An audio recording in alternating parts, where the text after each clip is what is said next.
Hello guys, welcome back to the channel and welcome back to another Noodle film review. Tonight we're looking at an 80s sort of video rental classic horror film called Mausoleum. I believe this came out in the 80s. It's this edition here is by a new company. What are they called? They're called TF. I think I'm not sure what the actual company's called, but this is a new release from them, and it comes with the movie in Blu-ray. It comes with a sort of really poor quality, high quality paper, but poor quality pictures, sort of art cards.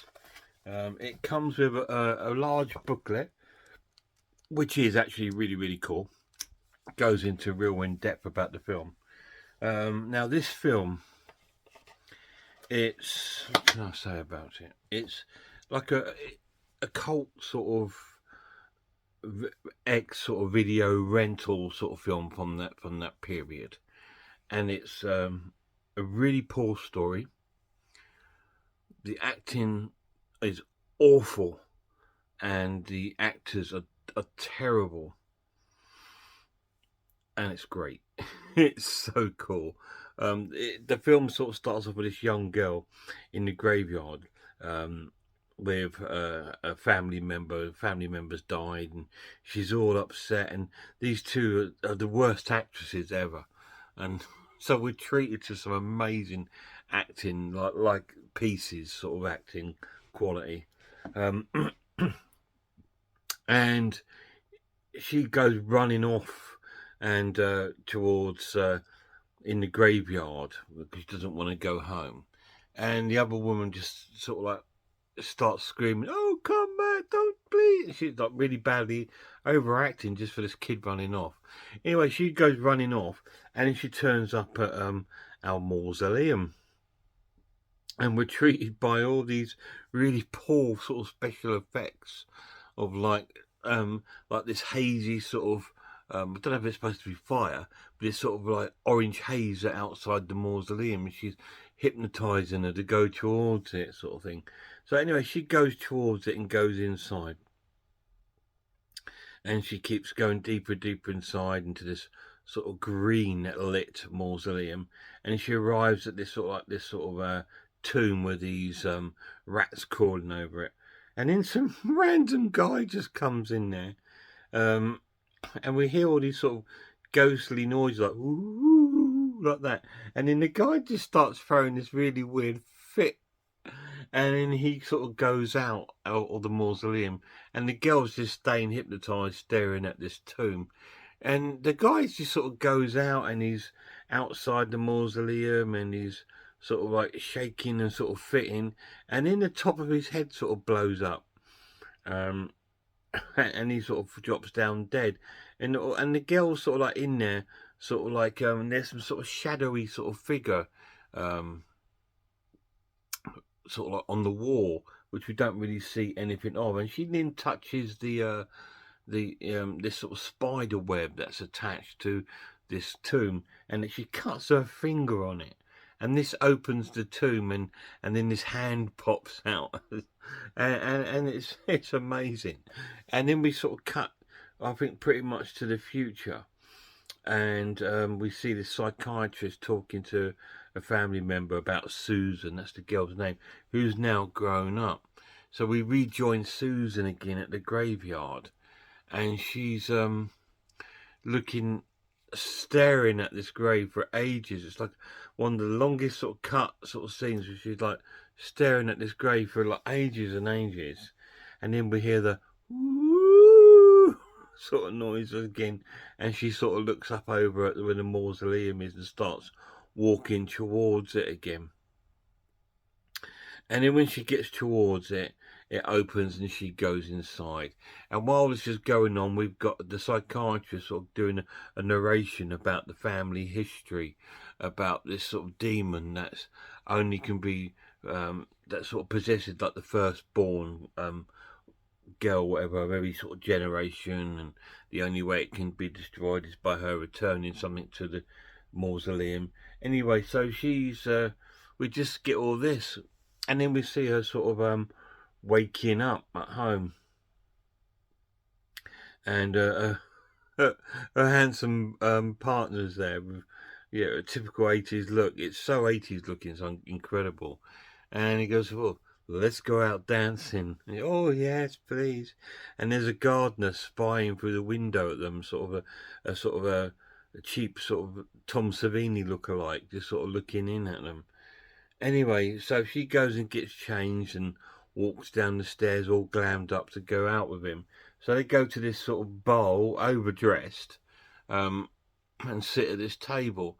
And in at the bar behind them, there's a budget Kenny Rogers having a sort of argument with his girlfriend. And she steams off, and because the girlfriend's accused him of looking at her, Susan. Anyway, so she steams off.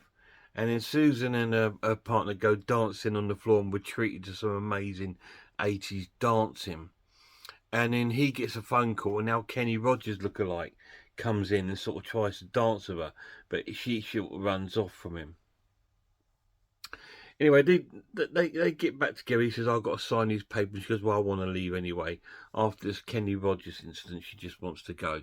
So they leave and go out to the carpool to get their car. And drunken Kenny Rogers comes out and barges past him, and they nearly have a fight. And he gets in his car,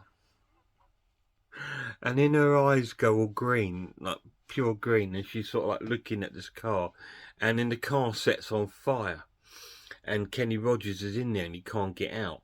So her boyfriend goes over trying to help to get him out, while she's just standing there with his green eyes. No one sees this green eyes. It's really crazy. And so Kenny Rogers' car then eventually sort of blows up, and he's killed. And then we're back at the house again, and then she starts flirting with the gardener, our Tom Savini lookalike. She starts flirting with him, and sort of like all this kind of thing, and there's a bit of nudity and stuff like that in the film. And then they both go to the garage and they sort of make love and stuff. And then and then afterwards, they're like laying in the bed and stuff. Her eyes are all green again, and he wants to carry on doing some more. So she turns around, and she's turned into this sort of creature, and she's got like this sort of gardening fork, and she sort of stabs him with it and kills him.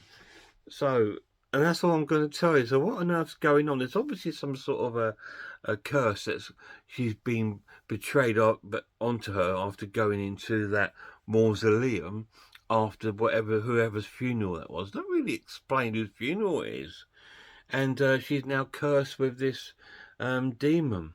So, are they going to find out what's going on? Is she going to get rid of this demon? Is she going to find out that she's possessed by it? You need to watch it and find out. What do I think of Mausoleum? It's great. It's amazing. It's a classic sort of film you would have rented in the 80s. You wouldn't have gone to the cinema for this. You would have seen it on your shelves on that Friday night after work or whatever you've been, and you've gone into your local rental place. There would have been a whole line of shelves of Mausoleum, and you would have rented it out and gone home and thought, what's this shit? I would have gone home and gone, wow, this is amazing. This is my sort of thing. It's really tacky, really badly acted, and really weird, messed up story. But it's still really cool. It's got a lot going for it. Now, the pluses of this edition, it looks really, really nice. And the packaging is really, really cool on this new company, TF they're called. Yeah, the packaging is really, really cool. It's got, like I said, it's a really cool box. It's a great version of the film.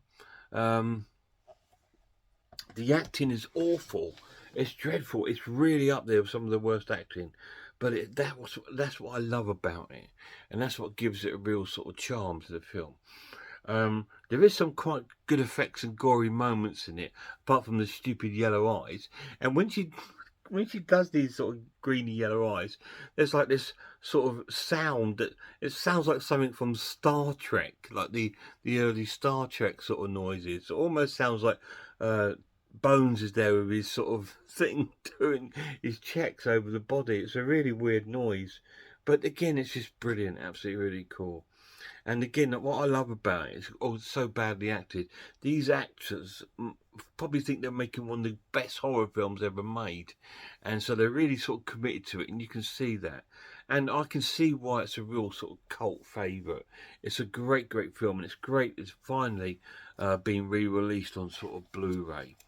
I'm going to give this an awesome watch and give it an 8 out of 10.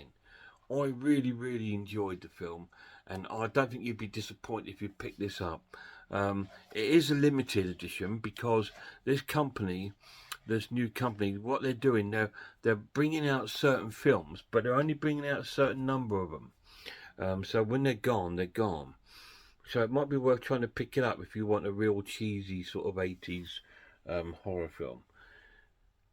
Mausoleum, 8 out of 10. Any of you guys seen it? If you have, let me know down below what you think of it. It is a really cool film. I've given it a bit of a bad rap, saying that, yeah, badly acted, and it's poor sort of story. Yeah, it is, but that's why it's brilliant, though. Because sometimes that's what you want. You don't always want to sit and watch the next pianist or the next Schindler List, with these amazing, wonderful actors. Sometimes you want a bit of cheese, don't you? And 80s cheese is the best, and 80s horror is the top of the pile. Absolutely amazing. Great film. Guys, till my next review, check out some horror channels for me. Check out Horror Hands, Horror Geek, Man v Film, RS Designs. Pizzlewell, I am the Ice Lord, Cat Watches Horror Movies, Grumpy Andrew's Haunted House. Till next time, look after yourselves, look after one another, and I really hope I see you all soon.